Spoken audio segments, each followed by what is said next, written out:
All righty. Excellent.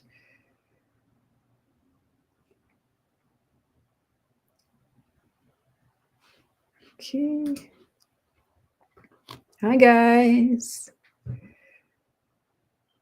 All right. Welcome to today's live, where we're going to be talking about a 3-step process that decreases your stress and increases your clarity. And I have used this many times with a lot of clients and with myself, of course, and it's been highly effective. I think it really helps you to figure out what's going on in your life. So if you've never been here before, I would love to see, hey, I'm here, I'm interested.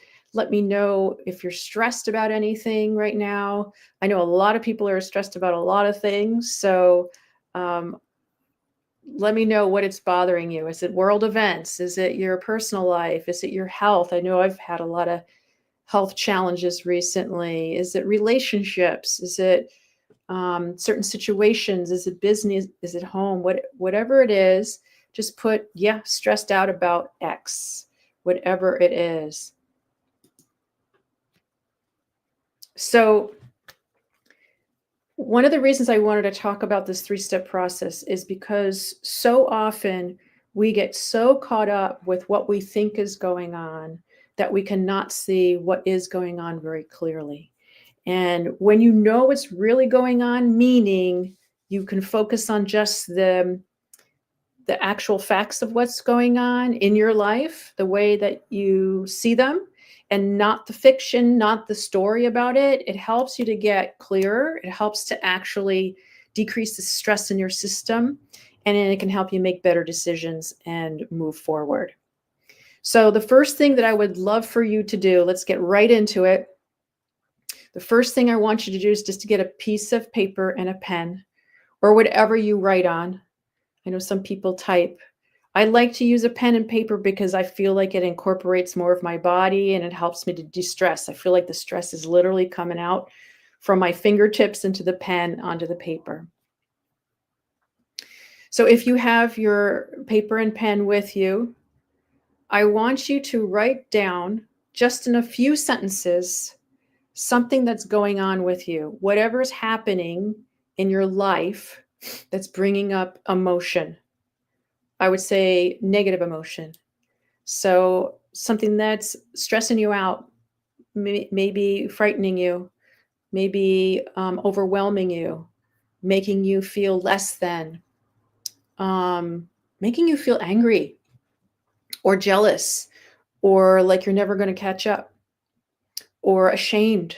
That's a big one. Ashamed. Or that you feel out of control. You don't have control, or things should be different than they are. Right? I'm hearing that from a lot of people. I don't want this to happen. This shouldn't be happening. Or in whatever level of your life, whether it's world events, your personal life, whatever. That's a big one I hear right now. So just write down, take a minute or so, and just write down in a few sentences what's happening that's bringing up emotion. And I'm going to check the comments. Stressed about my heart. Okay, write about that, Amy. Just a few sentences.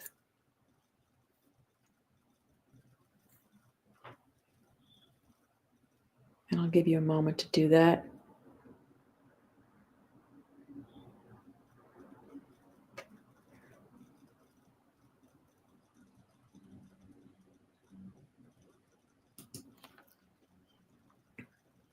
So you've written about your situation. The next thing I want you to do is the next portion of your paper that you're going down to. I want you to write down only the facts about what you're writing about. In other words, fact. So say, let's use an example of my husband said something that infuriated me today. Okay, just an example. The fact would be I was in the kitchen washing dishes or whatever. My husband walked in. My husband said something to me. I had a reaction to that, and then I said something to him, and then he walked out. Those are the facts. So keep it to what actually happened very clearly. It could be I saw something I turned on the TV, or I went to a podcast and I heard something and I had emotional reaction. This is what the person said. And then I reacted to it. It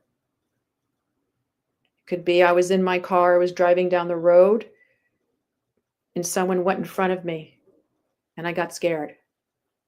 Whatever it is. So it's dates, times, behaviors, no judgment. Just the facts, ma'am. Just the facts. So no, like if you're driving in car, like no, like a bat out of hell, this guy did this crazy thing. No, this person came very close to my car. This person came and I didn't see him. Those are the facts. Okay. Let's just see if you're caught up. Hey, Tracy. We're just separating facts from fiction here. Thank you for joining us. So you've written down the situation that has evoked emotion. Now you're going to write down just the facts of the situation. I turned on the TV and I saw someone talking and I had an emotional reaction. Or I was driving down the street, someone got really close to my car, I didn't see them. Whatever it is. The next line down from that is all of your emotions, your beliefs, your assumptions, and your judgments about the situation.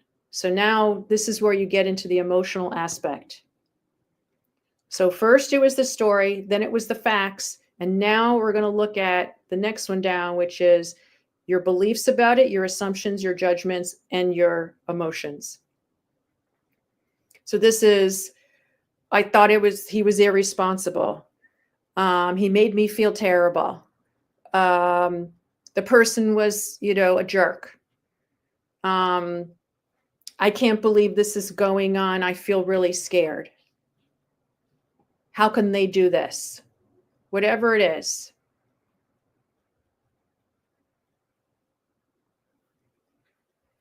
You just let me know when you're finished writing that. That may be a lot longer. Usually the fact part is pretty short and the narrative is much longer.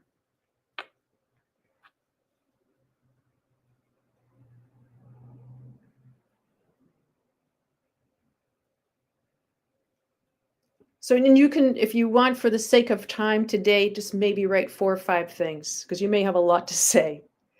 We're just going to write 4 or 5 things. So as you look at that part where you're talking about what I call the narrative, which is the story in your head, your beliefs, your judgments, your assumptions, and your emotions, this is where we suffer. This is the section where we suffer the most. Awesome. Thank you for letting me know, Amy. You're done. That's where we suffer. We don't suffer because of the facts. We suffer because of the narrative in our head about the facts. It's not excusing anyone's behavior. It's not brushing over what happened. But where we suffer the most is the narrative, the story, well, what if everyone got to do that? How terrible is that? What's going to happen in the future? I have no control over this. I'm a terrible person. I feel so much shame because I'm not supposed to do X, Y, and Z. This person's a jerk. That's where we suffer. That's where we suffer. So I just want to separate what happens and then our reaction to it and the stories in our head. And that's not your fault, by the way. We're programmed from a very young age to have certain reactions to things. For instance, you could have a situation where someone has your exact same situation and doesn't react the way you do, doesn't have the beliefs you have, doesn't have that same story in their head. They may have a very different reaction.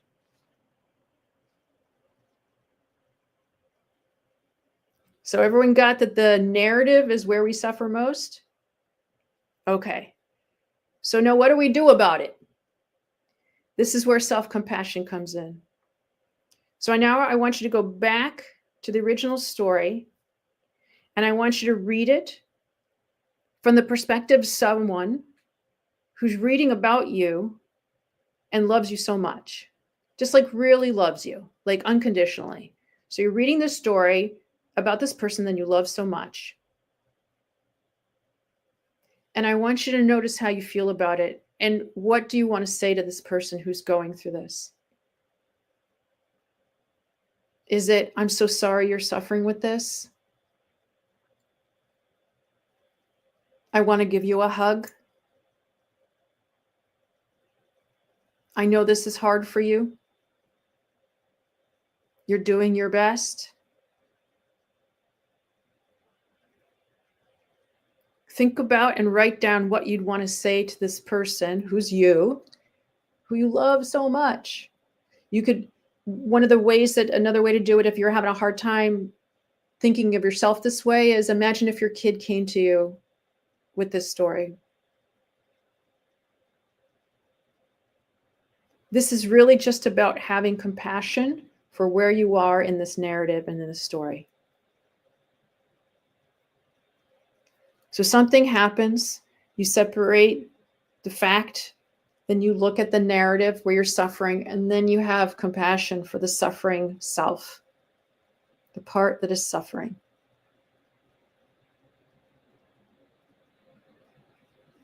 And I want you to ask this suffering self, what do you need right now? What do you need? This was a huge question for me. What do I need? Because then it goes back to what can I do to help myself in this place? And it could be I need a break. I need a nap. I need to take a walk around the block. I need to do this exercise again so I can look at what's really happening and what my emotional reaction to is. I need some help. Maybe I need some coaching or therapy or something to deal with this huge reaction I have in these circumstances. Maybe I need to find a community.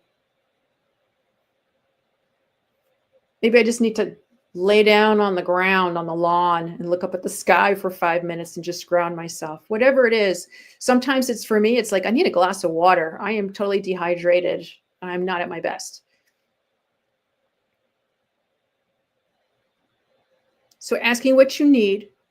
And then, really important, and I know this is more than 3 steps. How am I going to give this to me? So it could be I visualize giving this to myself. I make a plan. So for instance, right after this live, I'm going to eat some lunch because I'm really hungry. I know I need it. So how are you going to schedule it for yourself? What, you can visualize yourself giving it to you and then put it in your calendar so you make it happen. Because when we ask ourselves what we need and then we give it to ourselves, what we're telling ourselves is you're worthy of attention, recognition, and care. You're reprogramming your mind to actually care for yourself, to reparent yourself, to give yourself the stuff you didn't get as a kid, maybe, the attention you wanted, and to really have compassion for yourself and respond to yourself. Isn't that what we all want? Recognition, attention, care. Give it to yourself. Give it to yourself. Because then you fill yourself up and then you're able to give it to all the other people who are demanding it of you. And or you're able to have healthier boundaries so you don't burn out. Hey, Geneva. Welcome. So you write down, so I'm just going to go through the steps really quickly once again. For those in the back, you write down the scenario that you're having an emotional reaction to.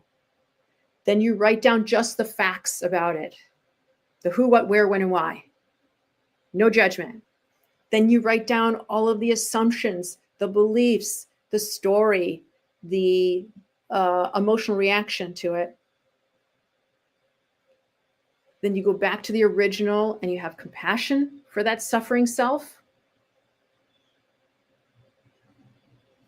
And then you ask yourself what you need and you give it to yourself. Sometimes you have to do the whole exercise where you're writing it all down, takes a little time. And sometimes you can go right to, okay, this is distressing me. I know there are facts. Here's where I'm suffering. What do I need? I give it to myself. And it can take 3 minutes. Any questions?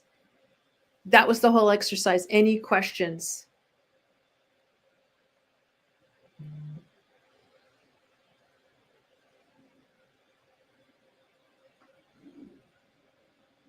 Okay.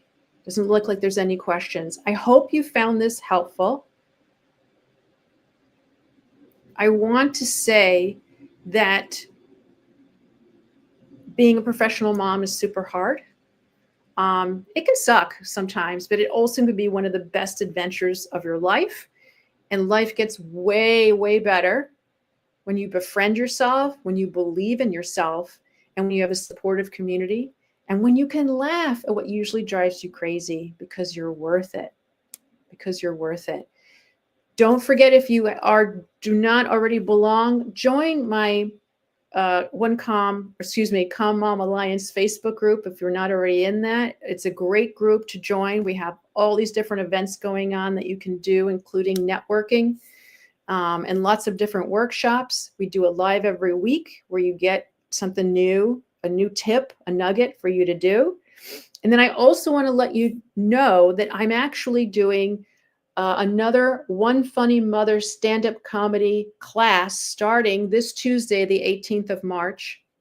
If you're a mom, you kind of think you're funny, you want to laugh at whatever's happening in your life, which helps you get another perspective and so much more pleasure out of life, and it helps you roll with the punches. Check out I'm going to put the link below so you could check out the class. It starts Tuesday, March 18th. And it really is transformative. The students consistently tell me that they're able to take what used to drive them crazy and turn it into laughter, which is an amazing gift to have. I hope you guys have a great day. If you have any questions, let me know, and I'll be looking at comments over time so that I can answer them. And I hope you have an amazing day. Take care. Bye.